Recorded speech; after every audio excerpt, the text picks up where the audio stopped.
ये विचित्र प्रकार के पशु पक्षी क्या हैं?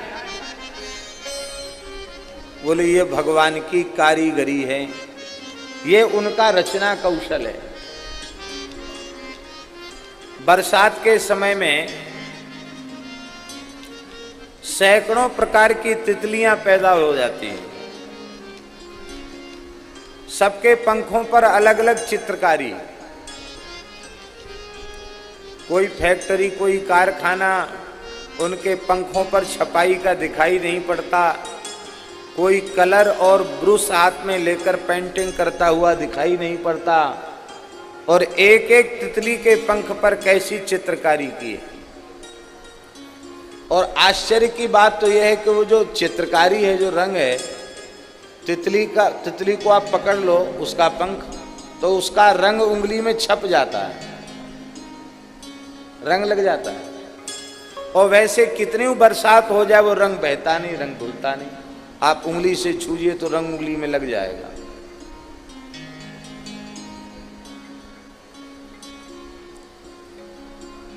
तोते पर कैसा हरा रंग का कलर किया, उसकी चोंच को कैसा लाल कर दिया, कौए को कैसा काला पेंट कर दिया, मयूर के पंखों पर कैसी चित्रकारी कर दी, हंस में कैसी उज्जवलता दे दी, भालू के शरीर पर कितना बढ़िया कोट पहना दिया। ये सब उनका रचना कौशल है। कंपनियां जो रंग बनाती हैं, वे अपने प्रचार में दावा करती हैं कि चाहे जितनी धूप पड़े, समुद्री हवा आवे, पानी बरसे, हमारा रंग एक जैसा रहता। पर उनके सब प्रचार के वादे झूठे सिद्ध होते हैं। कितनी ठंडी गर्मी बरसात बीत गई, कौआ का काला रंग कम हुआ? मयूर के पंखों में कहीं कोई अंतर आया? ये भगवान की विचित्र कारीगरी है। इसका मतलब है पुष्पों को देख करके, पशु पक्षियों को देख करके, इनकी विचित्रता को देख करके हम भगवान की विलक्षण कारीगरी का अनुभव करें तो हमें भगवान की स्मृति होगी। मनुर्मनीषा, भगवान की बुद्धि का नाम है मनु। इसलिए मनु महाराज ने जो कुछ कहा है, वो मनु सामान्य व्यक्ति नहीं है, साक्षात भगवान की बुद्धि ही मनु है। इसलिए मनु जी ने जो कुछ कहा है वह हमारे परम हित के लिए, हमारे परम कल्याण के लिए ही कहा है। ऐसा मान करके श्री मनु जी के विचारों का मनुस्मृति के रूप में आदर करना। मनुजो निवासः, मनुष्य जो है भगवान का निवास स्थान। वैसे तो सब में भगवान बसते हैं, पर मानव देह भगवान ने अपने रहने के लिए विशेष भवन का निर्माण मानव देह के रूप में किया है। जैसे व्यक्ति बहुत भवन मकान बनाता है, धंधा ही है उसका ये बनाना, लेकिन अपने लिए बनाना चाहता है कि हम अपने रहने लेके बनाना है, तो उसको ऐसा वैसा नहीं बनाता, उसको बहुत बढ़िया से बनाता है, बहुत बुद्धिमानी पूर्वक बनाता है, क्योंकि हमें इसी में रहना है, जीवन भर इसमें रहना है। तो भगवान ने अपनी संपूर्ण कारीगरी मनुष्य के शरीर में लगा दी। ये भगवान ने अपने रहने के लिए ये महल बनाया है। ये भगवान का महल है, ये भगवान का मंदिर है, इसमें ठाकुर जी विराजते हैं। ये बात हमारी समझ में आ जाए तो हमारा जीवन अत्यंत पवित्र हो जाएगा। भगवान के मंदिर में कोई प्याज लहसुन ले जाता है? भगवान के मंदिर में कोई मद्यमांस ले जाता है? भगवान के मंदिर में किसी अशुद्ध वस्तु का प्रवेश होता है क्या?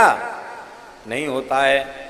हमारी ये समझ में आ जाए ठाकुर जी का मंदिर है तो अशुद्ध खान पान, अशुद्ध आहार अपने आप भीतर जाएगा नहीं।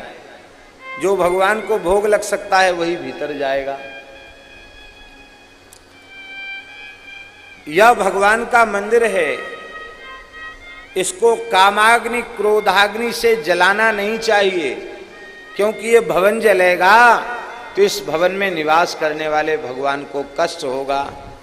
ऐसा विचार हम लोगों को हो जाए तो काम क्रोधादि के विकार हमारे भीतर उत्पन्न ही नहीं होंगे।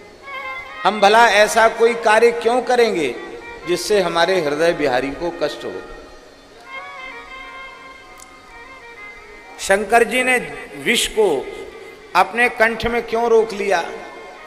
भगवान शंकर ने विष को अपने कंठ में इसलिए रोक लिया कि हृदय में सरकार विराजते हैं, ये विष गर्मी पैदा करेगा, भगवान को पीड़ा पहुंचाएगा, हमारे हृदय बिहारी पीड़ित न हो, इसके लिए उन्होंने योग बल से विष को अपने कंठ में धारण कर लिया। भगवान नीलकंठ हो गए। मानो भगवान ने यह हमें संदेश दिया कि कामक क्रोधादि के जो विष हैं, कथनचित व्यवहार में इनको पीने की आवश्यकता पड़ जाए, इनके व्यवहार की आवश्यकता पड़ जाए तो यहीं तक उसको रखो, हृदय में इन विकारों का प्रभाव उतरने मत दो। हृदय में विकारों का प्रभाव उतरेगा तो हृदय बिहारी भगवान पीड़ित होंगे। भगवान की पीड़ा का विचार करने वाला वैष्णवता क्या है? आत्म सुख का विचार करना वैष्णवता नहीं है, भगवत सुख का निरंतर विचार करना ही वैष्णवता है। इसी को कहते तत्सुख सुखित्व। जेहि विधि प्रभु प्रसन्न मन होई, करुणा सागर कीजिए सोई।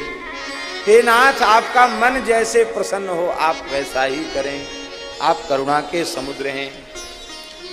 तो अपनी प्रसन्नता का, अपने सुख का विचार है वो वैष्णव नहीं है, भगवत सुख का विचार है वही वैष्णव है।